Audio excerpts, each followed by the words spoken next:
Come on in, it will be fun. No, I don't want to do this, you exclaimed loudly as you felt one of the girls grab onto your shoulders before shoving you in the direction of a steep hill. Aw, don't be such a baby. We're only trying to help you, another girl said.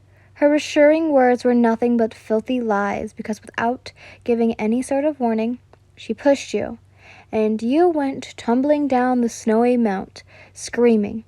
You landed face first in fluffy snow, feeling sore everywhere on your body as you slowly sat up, feeling tears run down your face. There, now you're right where you belong, Snow Witch. They laughed as they staggered to get up and look up from the three girls standing at the top of the hill. I'm not a Snow Witch, you cried. At first, it started out as the usual name-calling, harmful comments, and the actual physical violence that had just occurred. Snow Witch, laying in a ditch. They began to chant a song. No, I'm not, you exclaimed angrily, only to be met with a snowball to the face as you flinched. Yes, you are. You don't belong here. No one loves you, one girl said as they all started throwing snowballs at you. You whimpered and tried to shield yourself with your little arms. It got colder, almost to the point of freezing. As ice began slowly forming around your feet rapidly, the ice started to form into a wall as it slowly wrapped around you, shielding you from their attacks and insults. The three girls gasped and backed up quickly as you encased yourself in an ice cocoon. See, you are a Snow Witch. You deserve to be here, so do us all a favor and get lost, witch, one girl says. Nobody loves you. Why don't you just disappear? And with that, they let you be, leaving you in the ditch. Within the ice, you crouched and buried your face in your hands, crying. They were right. No one will ever love you. You will always be alone. Everyone hated you. And the words like lonely cannot express how much this hurt. For now, Father Winter seems to be your only friend, since you only have the cold to keep you company. Do you really want me, Kojiro? The flame Hashira tilted his head slightly in question. Of course I want you, my love. Indirectly, you bit your lip before quickly getting up and storming out of the room. Kojiro's heart sank as he watched you leave. Did he say something wrong? Surely, he only said what he meant. He soon heard Otsu release a heavy sigh. Such a stubborn girl. Quick, Rengoku. We must go after her, she says. Kojiro didn't wait to be told twice, as he quickly stood and went to look for you. Clearly something was troubling you, and he was destined to find out what it was. He eventually found you sitting by yourself outside the igwa, and slowly approached. Is everything all right, my snowflower? Kojiro asked, a frown gazing his lips at the sight of you looking so blue. I told you to stop calling me that, you say lowly, not in the mood to argue with him.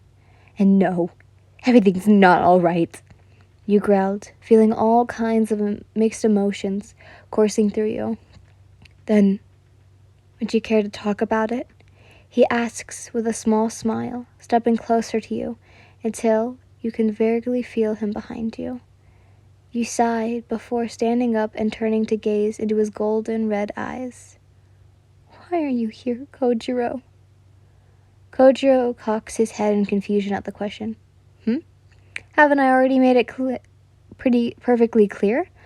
I won't stop at nothing until I have you as my wife, he replies, like it's the most obvious answer. And haven't I already made it perfectly clear that I don't want to be your wife? Why can't you understand that? You narrowed your eye-colored gaze at him. Do you have trouble hearing or something? Well, I did erupt my own eardrums a while back, Kojiro says, casually with a shrug. What? You stared at him in disbelief, but quickly shook your head. Ugh, forget it, you said, dropping the matter as you turned your back to him and crossed your arms over your chest. Please, my love, tell me what is eating away at you, he asked softly. It's hopeless. I knew I shouldn't have followed you. What do you mean? That day, when you first arrived at Kazaha, I should have never followed you up the mountain, or else you wouldn't be here, you said, glancing over your shoulder at him. The only reason you're here is because you saw me, and you always say dumb things like how you want to marry me and call me beautiful.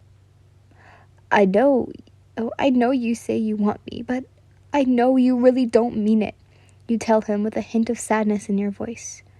So, you can cut the crap and stop acting like you really love me. You can't and feel the tension in the air, the unspoken words hanging between you like a heavy cloud. And despite his positions, you can't help but wonder if he's just saying what he thinks you want to hear. Then explain to me why you think that I'm acting. Kojiro's expression became serious. Unbeknownst to you, your words had inked him slightly. You, the woman he wants to make his wife, thinks he's lying about his feelings for you? Kojiro is a man of honor, and lying is certainly not in his blood. His love for you is no act or joke, and it tugged his heartstrings to see you so sad and angry, refusing to acknowledge or see just how he loves you. He wanted you to know that his feelings for you are genuine and deep, that he would never do anything to hurt you intentionally. Every time he sees you in distress, and it pains him deeply, and he wishes he could take away all your sadness and replace it with joy and happiness. He's committed to you in an unwavering way, and he will always be there to support and care for you through thick and thin. You mean the world to him, and he wants nothing more than to see you happy and feel love. He prefers to see you smile instead, accept his love, and reciprocate his feelings. However, he needed to hear your opinion. He needed to find out what was wrong with you so that he could confront you. As he gazed into your eyes, he could sense a hint of sadness lingering within them. He longed to wipe away your tears and replace them with a sense of joy and content. His heart ached at the thought of you being in distress, and he vowed to do anything in his power to make things right for you. You turned away, holding yourself as a surge of emotions that flowed through you. You thought you had managed to direct his feelings from you already, along with what you felt for him. But it seemed your direction has proven you from giving him the cold shoulder completely. Because people always say that they love me, when in reality, they really don't, you said angrily. What you're feeling towards me isn't love, Kojiro. There's no love, just something that tricks the mind and fools the heart into thinking there is. You averted your gaze towards the snow-covered ground. You are just infatuated with me. You're only in love with my beauty.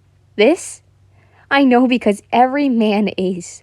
All foolish thinking I'm just some pretty dame who's in need of a husband. But as soon as they feel the cold, they long for a wife who is warm. Kojiro says nothing, nor does he flinch upon feeling the cold chill coming from you as you continued your rant. I am the Okeana. I'm too cold to be loved. No man wants an icicle for a wife, you said, holding back the urge to cry. The bitter truth of your experience weighs heavily on your heart as you struggle to come to terms with the loneliness that accompanies being cursed. Despite your ethical beauty, you found yourself shunned by those around you, unable to form any meaningful connections to others. Seeing your pain expression, Kojiro immediately felt the need to wrap his arms around you and pull you against his frame, but held back from doing so. I'm often thought that I could be loved, even with the winter's curse. However, those that say they love always leave me instead. Thus, I wanted live my life without love. I eventually learned to live with it, and I was fine. The snow, ice, and cold were my only friends until I met Oba-chan. But still, even it wasn't enough to melt away the emptiness I felt in my heart. You slowly glanced back at Kojiro, who just stood there listening. But you know what? I prefer the cold. And that's why, my snowflower, he asked, his voice not carrying the usual energetic and enthusiastic tone, the smile on his lips replaced with a frown. With a pensive expression on your face, your shoulders dropped, and you lowered your gaze from him once more.